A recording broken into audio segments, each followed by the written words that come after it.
Therefore, Yamamuni Akwaba about Melodies Podcast YouTube channel. So say and then your first time waha. You say subscribe and click the notification bell on so. Now I say a year sometime back. A year Ghana president a year Atta Mills of Fimuno. Nkofu bebre e kansen bebre therefore nkofu bebre kansen bebre nkofu ka say na ambulance ni a year Flagstaff house or into the yard no etina a year Korku Anyidoho ne pick up mu and sa yade ne nkofu bebre kansen bebre efa owo ne ho a na esusu say a year negligence Ghana sebe ye negligence the man Yekun a president no. Now finally Korku Anyidoho say or throw book on this or say a lot of misinformation on the death of a former president John Evans Atta Mills ni no or throw book on but on my brief as to a no senior BBRC na in sem na nkofo kan ni ano okasa efa ho ntitie for yenko tie nsem okan sa ewie say yeah but me a obi owo sa adwen no say wo Korku Anyidoho the Prof Mills eto wo car mu de ne call maternity and then see wo de ne call hin look and I make us say first of all President Mills on the 24th of July yes when he had to be rushed to 37 military hospital there were medical doctors by his side castle I was in my office. Now office no way. My office castle. Okay. But I have an office. Yes. Say the maintenance. Yes. I said I to be sorry. Sorry. Yes, sir. I had my own office where I operated, my own secretariat. So I was not with the president 24 hours. Okay. And in terms of the medical issues, no because I'm not a doctor, I'm not a nurse, I'm not a paramedic. You understand? So you had doctors and nurses around. But what? It's part of the yes, very, very important. True. Yeah. So that day, the president was billed to fly to Lagos. Okay. Internal panel, he had given the go ahead to secretary to the president. So when we say president on control letters, yes. secretary on control letters, or we are no assigning. Yes. So secretary to the president, Korku Menza, was given instructions to prepare a letter, not president didn't sign it, to officially inform parliament. So they took Lagos. So it looked like a normal morning, even though we knew that there were health challenges. No two ways about that. So it was a sudden something. And when it happened suddenly, yes, there were professionals around. So he was moved in an ambulance. The ambulance. Yes. AMBULANCE. Ambulance. He was moved in an ambulance. In fact, there's always been 2 ambulances on standby at any point in time. I don't know. He was not left alone. His security close escorts, including professional policemen, went with him. There was a motorcade that carried him. There were doctors in the ambulance trying to do whatever they could do, first aid. And he was sent to the intensive care unit of the 37 military hospital. I repeat, the intensive care unit of the 37 military hospital. Collapse castle na. He didn't collapse. Whatever health challenges began at the castle, and they stretchered him from his residence into the ambulance, as would be the case. Yes, you have to be stretchered. Yes. So he was stretchered into the ambulance. From time of health challenges to time we drew intensive care unit. How many minutes? Well, the movement from the castle to 37, because it was at that time of the morning, around 10 o'clock, there was some traffic. Yes. Quite heavy traffic. So we had to, even the ambulance and the people had to move on to the other side of the opposite side. So we had to drive in the opposite direction to be able to get to 37 military hospital. And you will be surprised that in that short period, or in that supposed with that distance, about 30 minutes to get there. 30? Yes. The traffic was just so thick.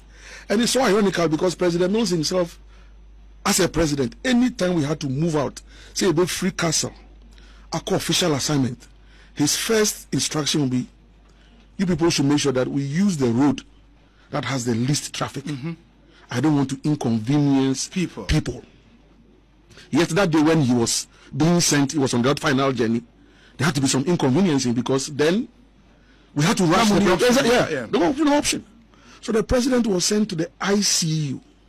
medical doctors, both military specialists and civilian specialists, were on standby at the ICU when the president was sent in there. But it so happened that God brings us out here to serve and calls us back home to rest. So God called him back. So this whole propaganda that I put him in my pickup or my Ford, it's so ridiculous. It's not funny. But then, I don't know why are you telling the story now? Obi, there are times and seasons. At that time, first of all, in the first year or that particular year, Obi, one was too distraught to be paying attention to some of these things. Just say, yes, when my mother died 26 years ago, maybe that was the first time death hit me at very close range. It's my mother. May her soul rest in peace. I was my final year in Legon. I was very, very confused. Now, years down the line, this is a sitting president of the Republic of Ghana. You know, every time we traveled, you know, by air and there was turbulence, I always consoled myself when there's turbulence that, oh, our God, he would not allow anything to happen to this plane once there's a president in the you understand? Yes. That's how I used to comfort myself when there's turbulence. You know, there was one trip we did from New York into Venezuela for an African Caribbean. Jesus Christ of Nazareth. I won't forget the level of turbulence there. But anyway, so you console yourself anytime you're around the president that nothing can happen, nothing can happen. But here's the president now, gone. D-E-A-D, dead. When I saw the lifeless body, because after the doctors took him in and they did everything, that one they will not allow you to be there. I mean, they have to do their work. But after it was all said and done, they had to invite family and those of us close associates, and well, His Excellency is gone. So I was ushered in, and there he was, lifeless. And of course, oh my goodness. Then he was covered in a green, you know, sheet.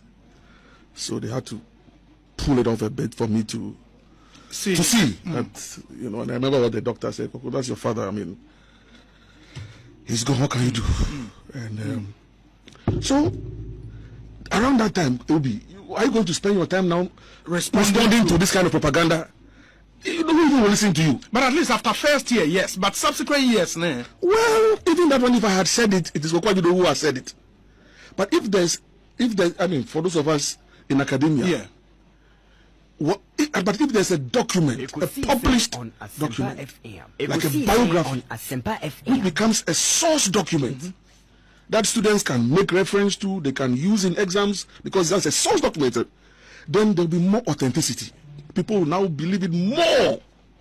And I recall, you know, that day when we were mourning and everything, and it's all in the biography. The lead physician, professor, he just called. First of all, they brought in, they moved us into a room somewhere. Yes, because we were very distraught. And there was one inspector at the time. No, was he inspector? Yeah, I think he was inspector at the time. Gariba. I respect him so much. The police inspector. Okay. I think now he should be assistant superintendent. Gariba, while we, almost all of us, were weeping and wailing, Gariba stood on his feet and was still on duty.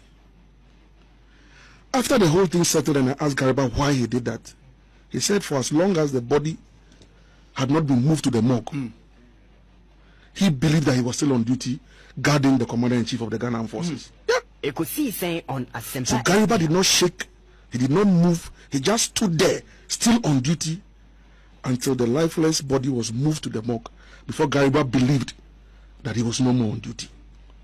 I mean, those are stories that need to be told. And somewhere like Gariba, I mean, people play different roles. But I recall this professor telling us, they moved us into a room, brought in a clinical psychologist to try and work on us, because, Master, I mean, then the professor, the lead physician, he said, you people know the president was sick. Is that not so? We said yes.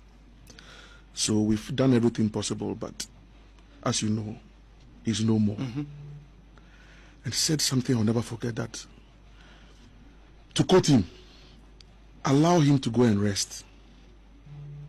You people should allow him to go and rest because he defied medical science for 8 years. That's instructive. Thank you. Or defy medical science for 8 years. For 8 years. Meaning, say, because wayari for 8 years, I was anka. Per krata ya nanko waso kone krachi. Earlier. In fin, efenzen, eje de nwatwe bi atwa mu. It is a ne Professor ne kasa. It is a ne na ose wo kwa. Mo maninko ya mum. But mo maninko ji wa na home.